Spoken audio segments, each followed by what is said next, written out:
0.11 into 10 to the power 2 0.11 into 10 to the power 2. अरे मैंने यहाँ -12 लिखना चाहिए, ये गलती मैंने की, आप लोगों ने भी बोला नहीं। तो ये हो गया 0.11 into 10 to the power +12। 8.85 into 10 to the power -12 होता है ना ये। Yes sir. तो ये परफेक्टली डिवीजन करो, इनफैक्ट इसको याद रखो कि इसका इनवर्स इतना होता है। अब आपने जो बताया मैंने वो लिखा है, इसको क्रॉस चेक कर लें आप। आइए एक और देखते हैं। यहां हमको कुछ नई चीज समझनी है। एक चार्ज क्यू है जो कि प्लेस किया गया है एक इमेजिनरी हेमीस्फेरिकल बाउल के ऊपर, ठीक है, ये कुछ ऐसे। अब ये कह रहा है कि आप गॉसेस लॉ का इस्तेमाल करें, गॉस थ्योरम का, सिमेट्रिक लगाएं और इस बाउल के अंदर से कितना फ्लक्स जा सकता है ये बताएं। तो सबसे पहली बात बेटा, जब हम गॉस थ्योरम लगाते हैं या गॉस लॉ को अप्लाई करते हैं तो वो तो क्लोज्ड बॉडीज के लिए होता है ना, ये तो ओपन बॉडी हो गई। Yes sir. तो फिर हम थोड़ा सा यहाँ पर हिचक जाएंगे, हम ऐसे सोचेंगे यार कि यहाँ फिर हम गॉस लॉ को अप्लाई कैसे करें, because that has to be on a closed surface, closed body. तो इन सच सिचुएशंस हम क्या करते हैं कि एक इमेजिनरी सरफेस बना करके सिमेट्रिकली उस बॉडी को क्लोज करते हैं, सिमेट्री के हिसाब से। मतलब आधा बाउल बना हुआ है तो बचा हुआ आधा हम बना देंगे, तो बचा हुआ रिमेनिंग जो हाफ बाउल है हम एक्सपेक्ट करेंगे कि अगर होता तो वो यूं होता। तो ये जो हमने बनाया ना, ये सिमेट्री आर्गुमेंट को होल्ड करते हुए हमने बनाया। ऐसा नहीं कि भाई इसको इनक्लोज करना है तो कुछ भी कर लो, बॉक्स बना दो, कुछ भी कर लो, सर्कल बना दो, ऐसा नहीं किया हमने। सिमेट्रिकली उसको हम क्लोज करेंगे। ये सिमेट्री बड़ी इंपॉर्टेंट होती है। अगर हम सिमेट्रिकली इसको इनक्लोज नहीं करते हैं तो फिर हमारा सारा कैलकुलेशन गलत हो जाएगा। आप सोचो ये बाउल नहीं है बल्कि अब ये पूरा स्फीयर हो गया, करेक्ट है? Yes sir. अब बच्चों इस टोटल स्फीयर के लिए फ्लक्स कितना होगा सोचें आप। सही है ना? Yes sir. नॉट, बिकॉज ये तो अब एनक्लोज कर लिया आपने, भले इमेजिन करके किया लेकिन एनक्लोज तो कर दिया आपने। जब आपने इसको एनक्लोज कर दिया you may write the total possible flux through the complete sphere is going to be q by epsilon naught. लेकिन हमारा जो ओरिजिनल है वो तो इसका आधा है ना, ओरिजिनल जो बाउल यहां पे है वो तो इसका हाफ है। सोचें। Yes sir. तो फिर इस ओरिजिनल में से कितना फ्लक्स जाएगा बताएं। Q by 2 epsilon naught. कैसे आया? हाफ किया है उसका। हाफ किया उसका, बिल्कुल सही। अब कुछ कुछ बच्चों को 2 एप्सिलॉन नॉट कैसा आया सर, ये भी नहीं समझ में आता। चलो भाई लिखता हूं, Q divided by epsilon not का आधा, क्योंकि टोटल जो पॉसिबल यहां बन सकता था वो तो क्यू अपॉन एप्सिलॉन नॉट हो गया with including this imaginary surface. लेकिन ओरिजिनल में तो आधा ही है ना इसका। Yes sir. Yes. तो फिर फाइनल आंसर क्या हो गया हमारा? Q Q divided by by epsilon naught. 2 epsilon naught, that's it, खत्म। कितना आसान है देखो, कोई मैथमेटिकल बड़ा कैलकुलेशन नहीं करना पड़ा हमको, बस हल्के से एग्जांपल से हमने इसको पूरा कर लिया। अब इसी चीज को अगर हम फॉलो करते हैं यहां पर, हालांकि मैं ये कल एग्जांपल आपको करवा चुका था लेकिन फिर एक बार करते हैं ताकि आपको थ्योरम के पॉइंट ऑफ व्यू से ये बात अच्छे से समझ में आए। ये वाला प्रॉब्लम हमने कल किया था देखो आप, but let's do it once again. Theorem के पॉइंट ऑफ व्यू से आप समझें इस बात को। याद आ रहा है पिछले लेक्चर में हमने इसको सॉल्व किया था। तो ये कोई क्यू चार्ज यहाँ पे हमने रख दिया लाइक दिस, a/2 वाली पोजीशन पे। अब कहां रखते हैं इससे तो कोई फर्क नहीं पड़ता है। अब इस प्लेट के ऊपर का फ्लक्स आपको निकालना है, तो आपने याद है आपने क्या किया था कल पिछले लेक्चर में कि इसको सिमेट्रिकली आप एक्सटेंड करते गए। तो आपने यहां एक सरफेस बना लिया, फिर आपने यूं कंटिन्यू करते हुए यहां एक सरफेस बना लिया, फिर आपने इन सभी चीजों को मिला दिया इधर और इधर। तो अल्टीमेटली बेटा ये क्या बन गया? एक Q. अब इस टोटल क्यूब के अंदर टोटल कितना फ्लक्स बनेगा? Q divided by epsilon not, correct है ना? Yes. लेकिन सोचो इसमें टोटल कितने सरफेसेस हैं? 6. 6 है। तो हमारे एक सरफेस को इसका कितना हिस्सा मिलेगा? 1. 1 कैसे मिलेगा? 6 सरफेसेस हैं, ये टोटल है, ये टोटल पूरे पूरे सरफेसेस में इक्वली डिस्ट्रीब्यूट होगा। तो हमारा जो मेन जो नीचे वाला सरफेस है उसको कितना हिस्सा मिलेगा? उसका कितना 2 by पोर्शन 6 मिलेगा? epsilon naught. Very good, Q epsilon not divided by 6, 1/6 part उसका मिलेगा ना उसको, क्योंकि टोटल जो क्यूब बन रहा है, टोटल जो गॉसियन सरफेस यहाँ पे बन रहे हैं, ऐसा बना के हम चार्ज को अंदर ले रहे हैं, एनक्लोज कर रहे हैं, ताकि हम इस पे गॉस थ्योरम अप्लाई कर सकें। और जब हम गॉस थ्योरम अप्लाई करते हैं तो टोटल फ्लक्स तो हमको इतना मिलता है, लेकिन ये टोटल फ्लक्स 6 डिफरेंट सरफेसेस के साथ शेयर होना है ना, ऊपर नीचे आगे पीछे साइड में। तो किसी एक सरफेस को कितना मिलेगा? इसका 1/6। Yes, sir. तो हमारा आंसर आएगा Q divided bye 6 epsilon naught. ये प्रॉब्लम हम कल कर चुके थे बेटा, कोई नई बात नहीं है। देखो अब आओ इसमें एक और इंटरेस्टिंग कैलकुलेशन करते हैं, बड़ा मजेदार, बड़े ध्यान से करना है। ये कुछ अरेंजमेंट्स हैं, ये पूरे अरेंजमेंट्स मैं आपके सामने रख देता हूं यहाँ पे, ताकि कैलकुलेशन हम एक एक करके ठीक से कर पाए। तो ये कुछ अरेंजमेंट्स हैं। चार्ज जो है क्यूब के अंदर रखा, चार्ज जो है क्यूब के किसी कॉर्नर पे रखा, चार्ज जो है ये क्यूब के फेस पे रखा है, बिल्कुल फेस पे।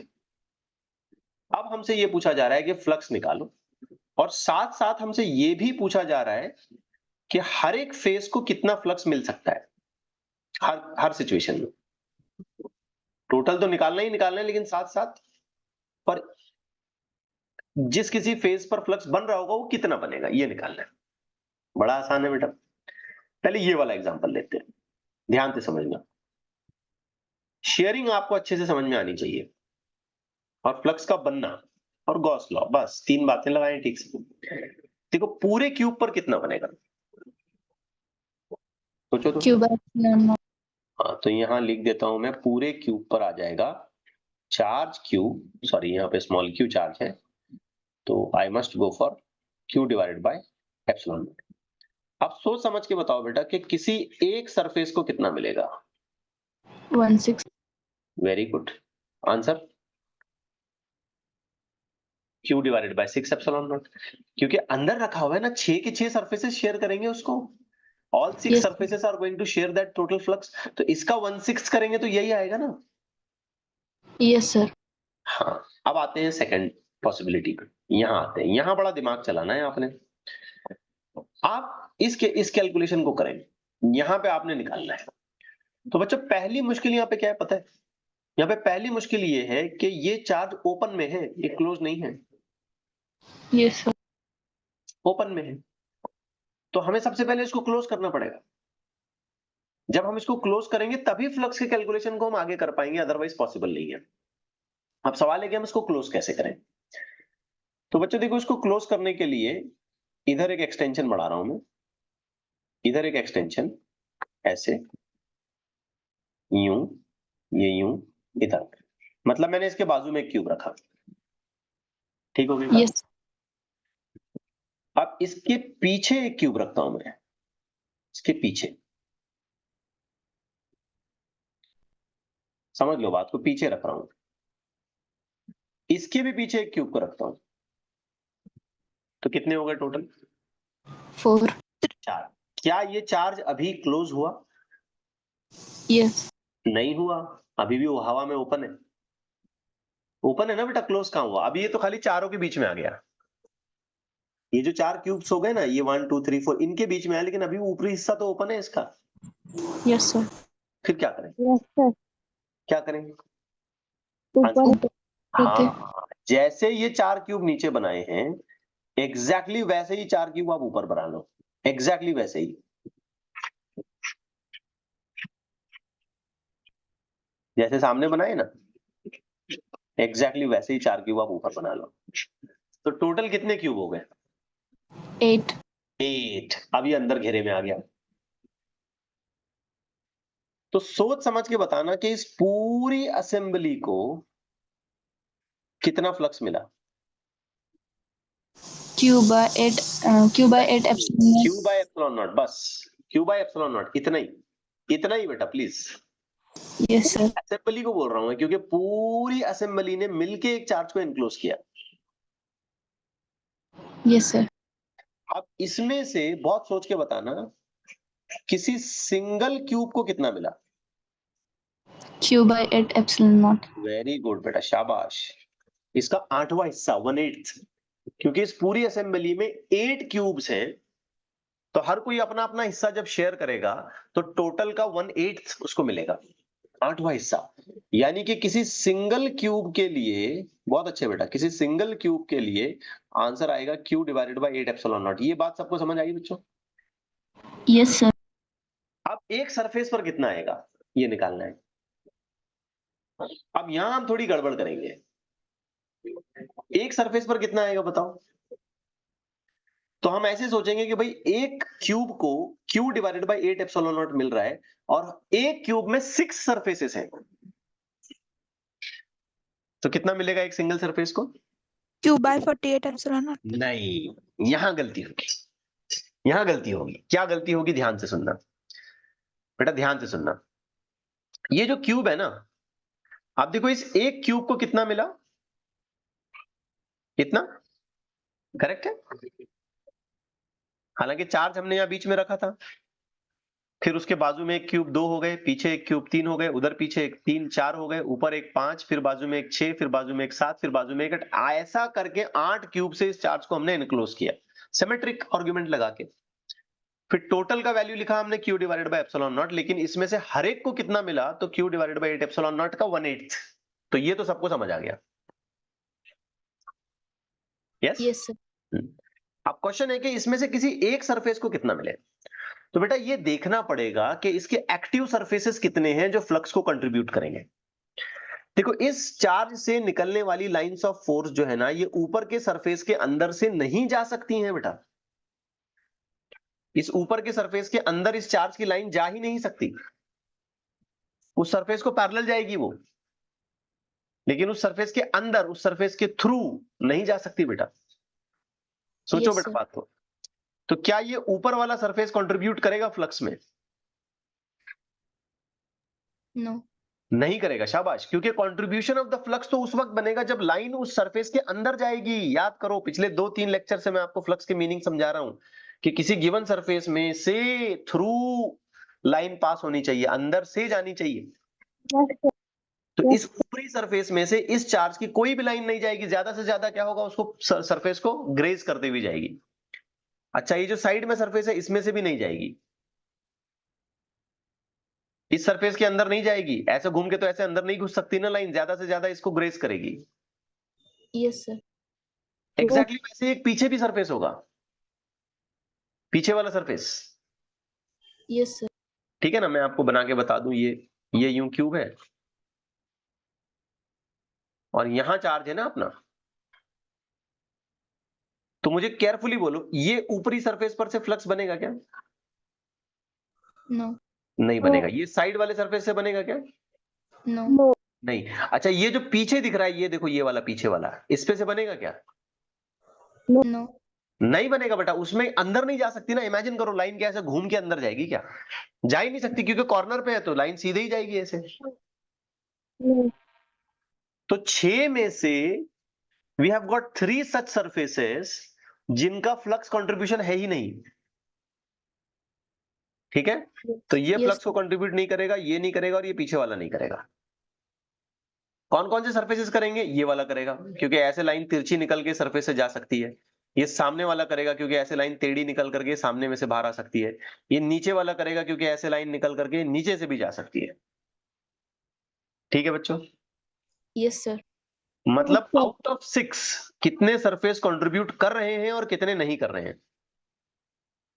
3 कर रहे हैं और 3 3 नहीं कर रहे हैं और 3 नहीं कर रहे हैं।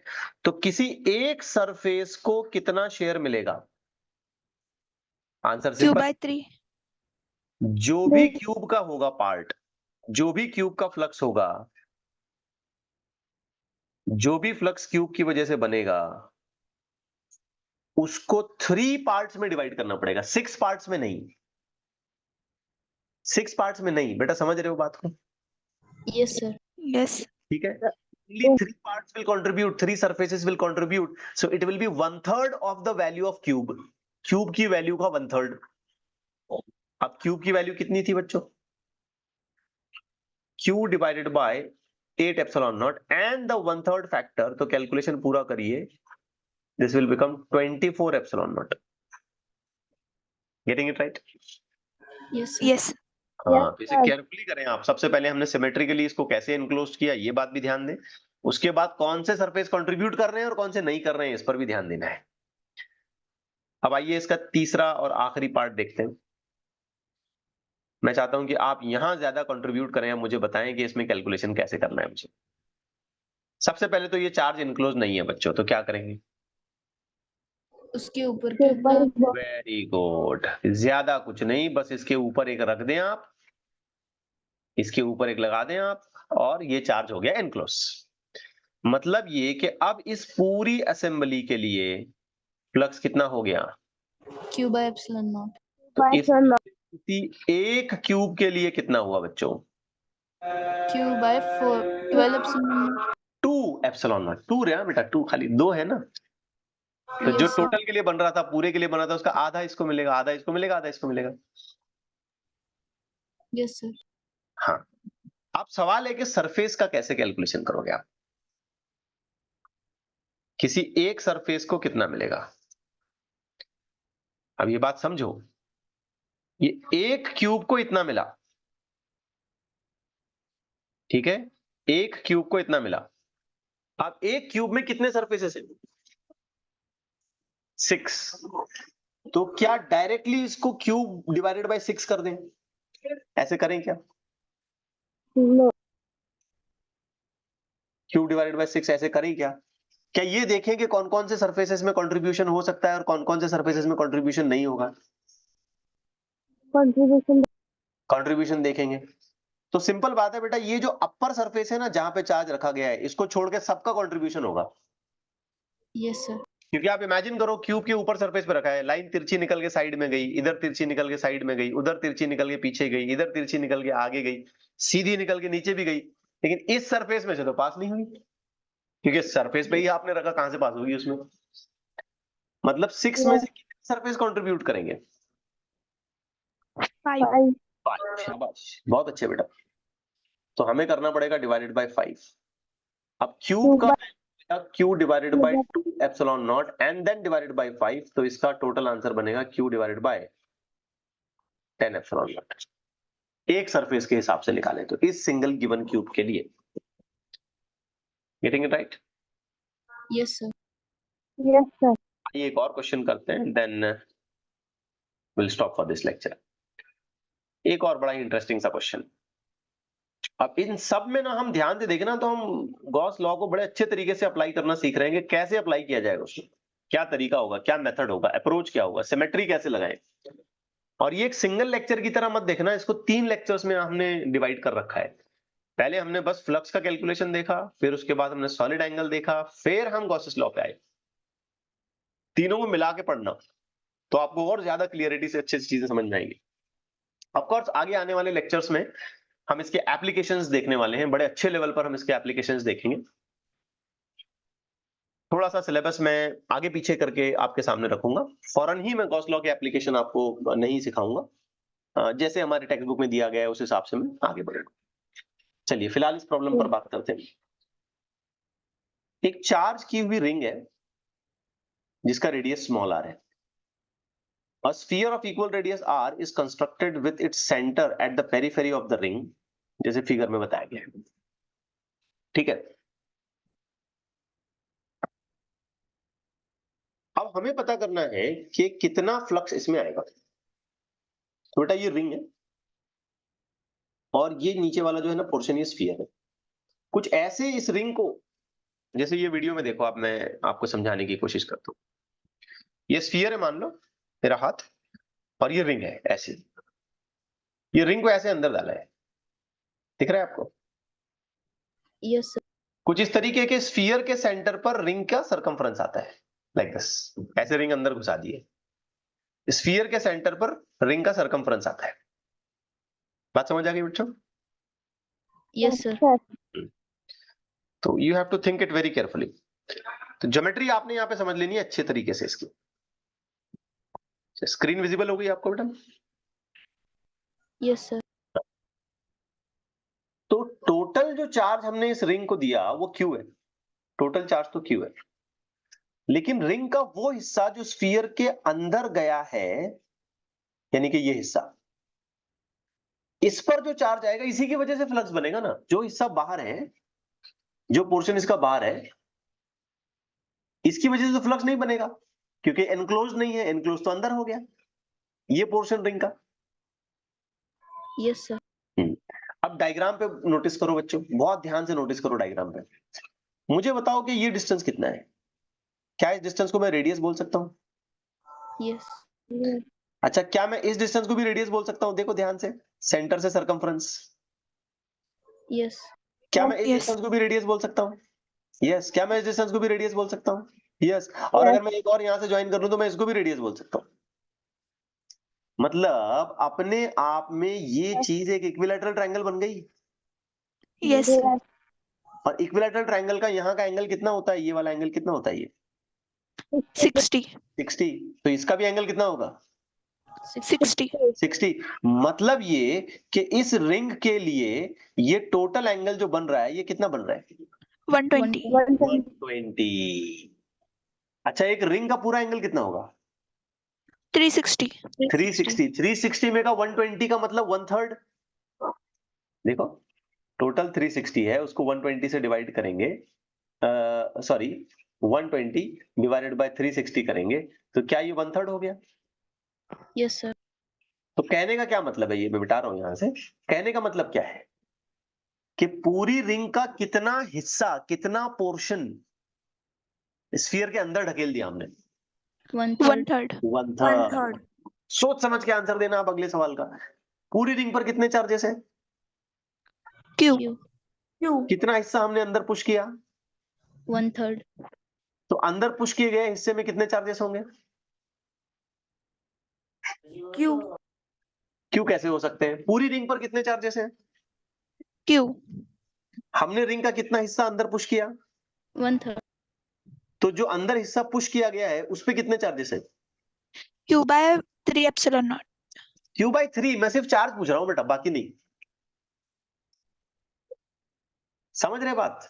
मैं फिर क्वेश्चन रिपीट करता हूं, पूरी रिंग पर कितने चार्जेस हैं? Q. हमने रिंग का कितना पोर्शन अंदर पुश किया? 1/3. 1/3 कैसे समझ में आया हमको? ये एंगल 120 बना ना। टोटल 360 होता है, उसमें का 120 मतलब 1/3 है। तो हमने रिंग का 1/3 हिस्सा अंदर पुश किया, रिंग पर क्यू चार्जेस है। तो जो पोर्शन अंदर पुश किया गया है, यानी कि ये वाला पोर्शन, इस पर टोटल कितने चार्जेस आए होंगे? Q by epsilon naught. अरे फिर एप्सिलॉन नॉट यार। Q by 3. बस Q by 3. बस इतना ही, इतना ही। Q/3 एप्सिलॉन नॉट कहां से जा रहे हो आप? मैं चार्ज पूछ रहा हूं आपसे, समझे नहीं समझे?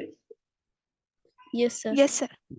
अब अपनी इच्छा पूरी कर लो, कर लो पूरी अपनी इच्छा। फ्लक्स बताओ कितना होगा? Q/3 epsilon. सही हुआ? Yes, sir. ठीक है, ओके। चलिए ठीक है, आज के लिए इतना काफी है, फिर यहाँ पे रुक जाते हैं हम लोग।